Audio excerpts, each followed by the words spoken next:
ও আল্লাহর বান্দা বান্দির দল, মা ঘুমায় না, চোখের পানি ফেলে ফেলে মা রাতটা পার করে। সন্তান যখন দেখে না জমিনের কেউ তো আমারে ডাকে না, যাই আমি আমার মায়ের কাছে যাই, আমার মারে যদি একটা বার আমার মারে যদি আমি মা কয়া ডাক দেই, আমার মা আমারে ফেলাইয়া দিতে পারবে না। ওই সন্তান যখন কাছে আইসা বলে মা তোমার সন্তান হাজির, মা তুমি দরজাটা খুলে দাও। ওরে যত বড় করা মা হোক না কেন, ও নাগেশ্বরীর মুসলমান, ওই একটা ডাকের কারণে মার কলিজাটা ঠান্ডা হয়ে যায়। কথা কন ঠিক না বেটি? কারণ মা কেমন জানেন, এই মা 10 মাস 10 দিন সন্তানের গর্ভে ধারণ করছে। কথা কন ঠিক না বেটি? জীবনের মূল কষ্ট মায়ের প্রসব বেদনায়, 7 আসমান 7 জমিন তখন মায়েরই মাথায়। জীবনের মূল কষ্ট মায়ের প্রসব বেদনায়, 7 আসমান 7 জমিন তখন মায়েরই মাথায়। আমার সুন্দর মুখ দেখি মায়ে, আমার সুন্দর মুখ দেখি মায়ে, ব্যথা যায় দেয় ভাষায়া। ও আমার প্রাণের মা, মা গো মা কোথায় গেলে মোরে সারিয়া, জনম দুঃখী ইয়তিম আমি চাই না কেহ ফিরিয়া। ও আমার প্রাণের মা, মা গো মা কোথায় গেলে মোরে সারিয়া, জনম দুঃখী এতিম আমি চাই না কেহ ফিরিয়া। আমি যখন ছিলাম আমার মায়েরই উদরে, চলাফেরা করছেন সে মা কত কষ্ট করে। ঠিক কিনা বলেন? আমি যখন ছিলাম আমার মায়েরই উদরে, চলাফেরা করছেন সে মা কত কষ্ট করে। সেই মায়ের কেমনে আজি, সেই মায়ের কেমনে আজি যাব আমি ভুলিয়া। ও আমার প্রাণের মা, মা গো মা কোথায় গেলে মোরে সারিয়া, জনম দুঃখী ইয়তিম আমি চাই না কেহ ফিরিয়া, জনম দুঃখী ইয়তিম আমি চাই না কেহ ফিরিয়া। এই মাকে আমার আল্লাহ বানাই না, মার ভিতরে কতটুকুই না মায়া দিচ্ছেন। কথা কন ঠিক না ঠিক না? আমার আল্লাহ কয় জমিনের মানুষ, আমি আল্লাহ মহাব্বতটাকে ভাগ করে, দয়া মায়াটারে ভাগ করে আমি আল্লাহ 99% দয়া আমি আল্লাহর কাছে রাখলাম। এরে বান্দা তুই তো জানো না, আমি আল্লাহ জানি।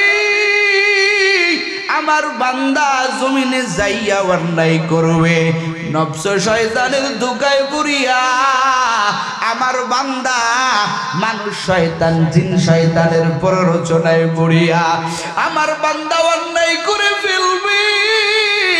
আমার আল্লাহ কয় বান্দা আমি জানতাম, এই জন্য আমি আল্লাহ তোরে ডাকছি। এরে বান্দা লা তাকনাতু মির রাহমাতিল্লাহ, বান্দা রে তুই যতই অন্যায় করিস, তোর মা যদি তোর একটা ডাকের কারণে তোর মা তোরে যদি মাফ করে দিতে পারে, আমি আল্লাহ কি তোর মায়ের চাইতে দয়া মায়া কম? আমি আল্লাহরে একটা বার ডাক দে, দেখ আমি আল্লাহ তোর ডাকের কেমনে জবাব দেই। তোর মা ঘুমায়, তোর মা খায়, তোর মার পায়খানার হাজাত আছে, তোর মার সৌন্দর্যের হাজাত আছে। ও নাগেশ্বরীর মুসলমান, আমার আল্লাহ কয় বান্দা তাকাইয়া দেখ তোর আল্লাহ কেমন, তোর মালিক কেমন। আমার আল্লাহ কয় কুল হুয়াল্লাহু আহাদ। এরে বান্দা আমারে ডাকবি, আমার কোনো সমকক্ষ নাই, আমি আল্লাহ একজন। এরে বান্দা আমি আল্লাহর কোনো ছেলে নাই, কোনো মেয়ে নাই। লাম ইয়ালিদ ওয়া লাম ইউলাদ ওয়া লাম ইয়াকুল লাহু কুফুয়ান আহাদ। আমার আল্লাহ কয় বান্দা তোর জন্য আমি একক আল্লাহ, একক সত্তা। এরে বান্দা তুই আমারে ডাইকা দেখ। বান্দা তুই ডাকবি, তোর ডাকতে দেরি হবে, আমি আল্লাহ তোর ডাকের জবাব দিতে দেরি করব না। আল্লাহু আকবার বলেন। আমার আল্লাহ কয় ফাযকুরুনি আযকুরুকুম ওয়াশকুরুলি ওয়ালা তাকফুরুন। আল্লাহ কয় এই জমিনের মানুষ দেখ, তাকাইয়া দেখ, এই জমিনের ভিতরে কত মদখোরকে আমি আল্লাহ বড়, আমি আল্লাহর পাগল বানাই, আমি আল্লাহর আদরের বান্দা বানাইয়া ঢুকাইলাম কবরে। এরে বান্দা এই জমিনের ভিতরে কত মদখোর, কত ঘুষখোর, আমি আল্লাহর কাছে পাগল, আমি আল্লাহর কাছে সমর্পণ করিয়া, আত্মসমর্পণ করিয়া, তওবা করিয়া কত আল্লাহর বান্দারা আল্লাহর ওলি হয়ে গেল। এ বান্দা তুই কেন পারবি না? আমি আল্লাহ তো তোরে ডাকি। ও আদরের বান্দা বান্দির দল, কোন দিকে দৌড়াও, কোন দিকে দৌড়াও? তুই যেই দিকে দৌড়াও ও বান্দা, ওই দিকে তো জাহান্নামের আগুন। ওরে বান্দা ওই দিকে দৌড়াস না, ওই দিকে কিন্তু জাহান্নামের আগুন। বান্দারে এক চুল পরিমাণ জাহান্নামের আগুন তুই সহ্য করতে পারবি না। আল্লাহ কয় বান্দা আমি আল্লাহ তোর জন্য কেমন দয়ালু জানো? ও বান্দা কত বড় অন্যায় করেছো, বান্দা তোর গুনাহটা দুনিয়ার মানুষ তোরে তাড়াইয়া দিবে। দুনিয়ার মানুষ বলবে এই বান্দার অন্যায় তো ক্ষমার যোগ্য না, মানুষ তোরে বলবে অযোগ্য, ক্ষমার যোগ্য না। আমি আল্লাহ তোরে বলবো, আমি আল্লাহ বলবো আমি রহমান, আমি আল্লাহ পাক যাকে চাইবো মাইয়াহদিল্লাহু ফাহুয়াল মুহতাদ। আমার আল্লাহ কয় আমি আল্লাহ যাকে হেদায়েত দান করব, আমি আল্লাহ যারে মাফ করব, পৃথিবীর কেউ তারে ফিরাইতে পারবে না। তাকাইয়া দেখ ওই যে বনি ইসরাইলের ভিতরে আল্লাহর এক বান্দা এক এক করে 99টা খুন করে ফেললো। খুন করার পর আল্লাহর বান্দা মনে মনে ভাবে হায় রে, আমি আর কত মানুষের মারব, আমি কি পাবো না? আমার আল্লাহ কি ক্ষমা করবে না? 99টা তার হাতে মার্ডার হয়ে গেল। আল্লাহর বান্দা বারাক ইমাম সাহেবের কাছে গেলেন। ইমাম সাহেবের কাছে বললেন ও আল্লাহর বান্দা, আপনি ইমাম সাহেব বলেন বলেন আমার গুনাহ কি আল্লাহ মাফ করবে? বলে না না, এত বড় অন্যায় আমার আল্লাহ মাফ করবে না। বলে আল্লাহ যেহেতু মাফ করবেই না, তোরও বেঁচে থাকার দরকার নাই।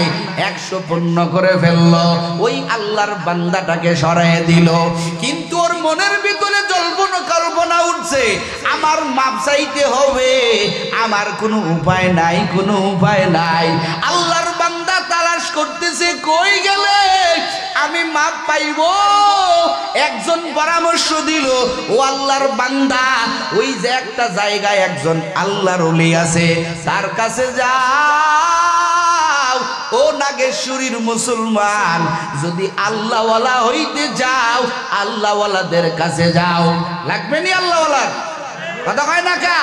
সোহবতে সালেহ তুরাসা লেহ কুনাত, সোহবতে তালে তুরাত লে কুনাত, এক জামানা সোহবতে বা আউলিয়া বেহতারা সদ সালে তাআত বেরিয়া, খুদব খুদ মৌলানা রুমি হিনাশাত, তা গুলামে শামসে তিবরিজে নাশাত।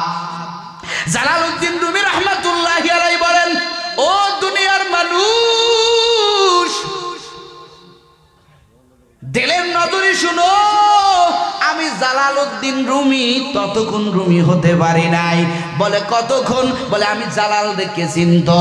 আমি আজকে জালালউদ্দিন রুমি হওয়ার পিছনের কারণ, বড় কারণ হলো, যতক্ষণ না পর্যন্ত আমার শায়েখ শামসে তিবরিজ এর কাছে আমি যতক্ষণ পর্যন্ত না গিয়েছি, ততক্ষণ পর্যন্ত আমি জালালউদ্দিন রুমি হতে পারি না। ও নাগেশ্বরীর মুসলমান, আল্লাহওয়ালা যদি হইতে চাও, আল্লাহওয়ালার কাছে যাও। আল্লাহওয়ালারা তোমাদেরকে ভালো দিক নির্দেশন দেবে। ভাইরা আমার, আল্লাহর বান্দা রওনা হয়ে গেল, কিন্তু আল্লাহর কি কুদরতি ফায়সালা, পথের ভিতরে আল্লাহর বান্দার ইন্তেকাল হয়ে গেল। কারণ তুমি আমি জানি না কোন সময় তোমার আমার মালাকুল মউত চলে আসবে। কথা কোন ঠিক না বেদি? আল্লাহ কোরআনে বয়ান করে বলেন, ফাইদা জাআ আজালুহুম লা ইস্তাখিরুনা সা। আমার আল্লাহ কয়, ও বান্দা বান্দি, আমি আল্লাহ এমন টাইম তোরে দিয়েছি, ও বান্দা, তোর সময়টা তুই তো জানো না, আমি আল্লাহ জানি। কখন তোর মউত আসবে পৃথিবীর কেউ বলতে পারে না।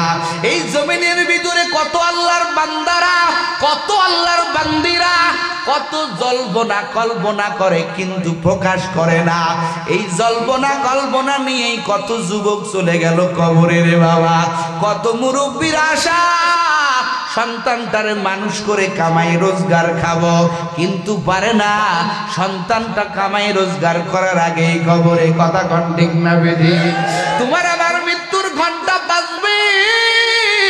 এই জন্য আমার আল্লাহ কয়, বান্দা, মুসলমান না হইয়া মরিও না, মুসলমান হইয়া মরিও। আর আমি মুসলমান কিনা তাও তো জানি না। এই জন্য বাবা তওবা করতে হবে।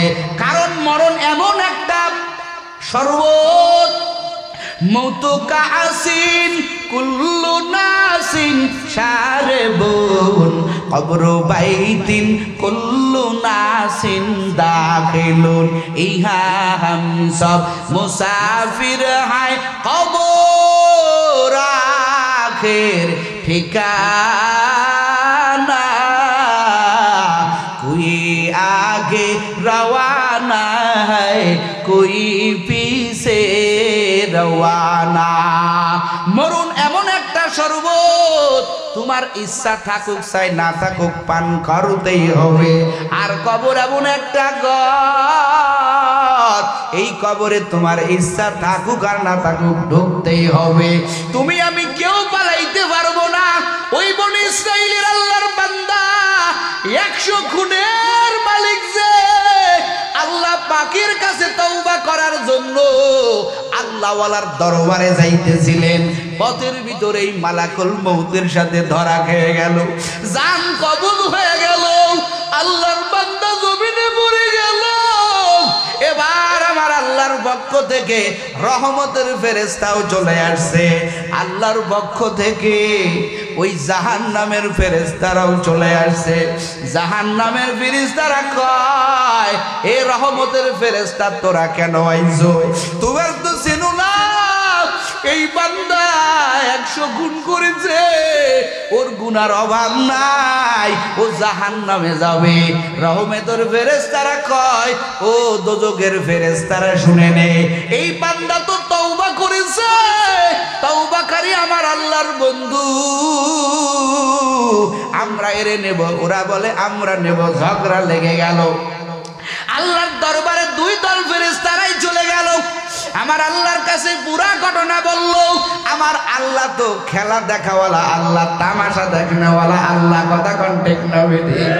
আমার আল্লাহ জমিনে খেলা দেখায়, আমার আল্লাহ জমিনে বিভিন্ন কিছু করে। আমার আল্লাহ বলে, বান্দা তাকায় দেখ, তোরা খেলবি আর আমি আল্লাহ খেলার ফিনিশিং দেব।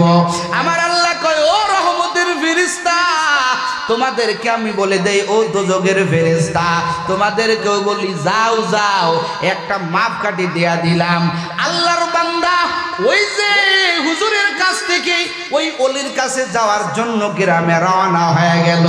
মাপ দাও, যদি আল্লাহর বান্দা ওই গ্রামের দিকে বেশিরভাগ চলে যায়, তাহলে তোমরা রহমতের ফেরেশতারা ওরে নিয়ে যাবা, আর যদি কম ভাগ যায়, ও দোজখের ফেরেশতারা তোমরা নিয়ে যাবা। এই কথা বলে 2 দল ফেরেশতাকে আমার আল্লাহ পাঠিয়ে দিলেন। এদিকে আমার মালিক, আমার রহমতওয়ালা আল্লাহ,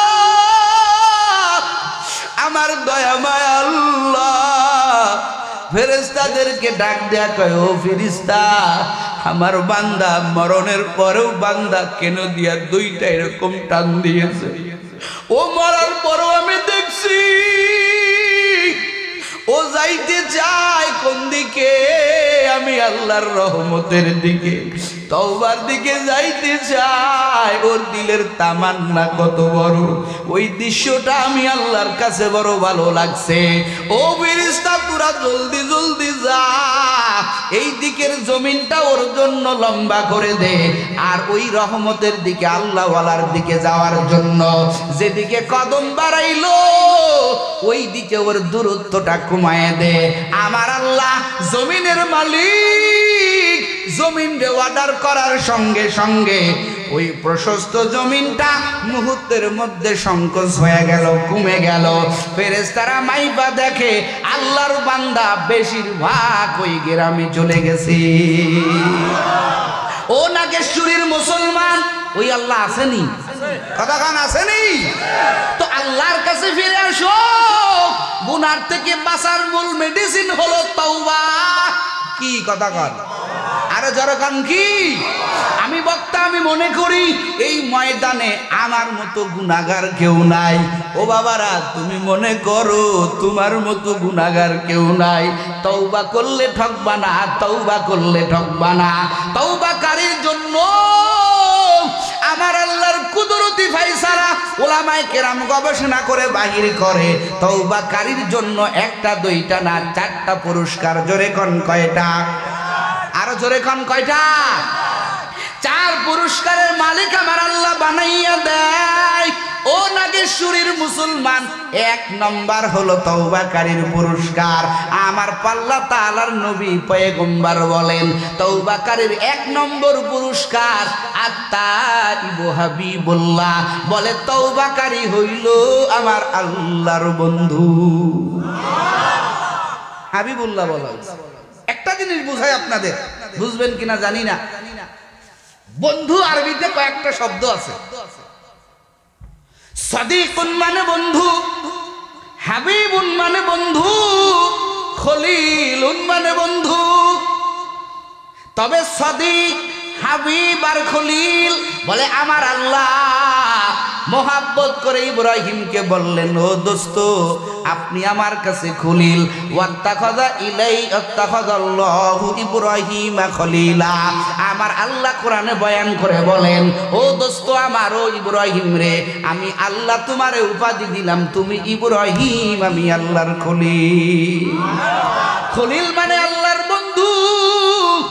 হাবিবুন শব্দের অর্থ আল্লাহর বন্ধু। আমার আল্লাহ ইব্রাহিমকে বলে খলিলুল্লাহ, আল্লাহর বন্ধু আমার পয়গম্বরকে বলে হাবিবুল্লাহ, আল্লাহর বন্ধু। বলে দুই বন্ধুর ভিতরে ভাষা বিদ্যা বড় ব্যবধান করেছেন। বলে এই দুই বন্ধু তো একরকম হতে পারে না, যদিও শাব্দিক অর্থ আল্লাহর বন্ধু, কিন্তু বাহ্যিক অর্থ আল্লাহর বন্ধু, কিন্তু ভিতরে আর একটা বিশাল মহত্ব আছে, বিশাল মহত্ব আছে। ও নাগেশ্বরীর মুসলমান শুনে নাও, খলিলুল্লাহ আল্লাহর বন্ধু মানে প্রেম করে সব কিছু নিয়ে নেওয়া। কথা কয় না কে? ইব্রাহিমকে আমার আল্লাহ ছোট্টবেলা থেকেই পরীক্ষার ভিতরে ফেলে দিয়েছেন। এক এক করে আমার আল্লাহ ইব্রাহিমের থেকে সব কিছু নিয়ে গেছেন। মোহাব্বতের পরিচয় দিয়া মাসুক আশেক আমার আল্লাহ কয় আমি আল্লাহ খলিলুল্লাহ মানে কি জানো? বলে খলিলুল্লাহ ইব্রাহিম আমি আল্লাহর বড় আশেক, আমি আল্লাহ হলাম ওর মাসুক, ওর মতো কোনো আশিক নাই, আমার মতো কোনো মাসুক নাই। এই হলো খলিলুল্লাহ শব্দের অর্থ। আর হাবিবুল্লাহ শব্দের অর্থ কি রে বাবা জানো? বলে আমি আল্লাহর জন্য সব নবীরা পাগল, আমি আল্লাহ একজনের জন্য পাগল, তিনি হইলেন রাহমাতুল লিল আলামিন। এর সব নবীরা আমি আল্লাহর আশিক, আমি আল্লাহ হইলাম মাসুক। আর আমার রহমতের নবী, আমার আখেরি নবী, আমার হাবিবুল্লাহর ব্যাপারে আমি আল্লাহ উল্টা স্লোগান দেয়া দিলাম। বলে সব নবী আমি আল্লাহর জন্য পাগল, আর আমি আল্লাহ নিজেই আমার হাবিবুল্লাহর জন্য পাগল।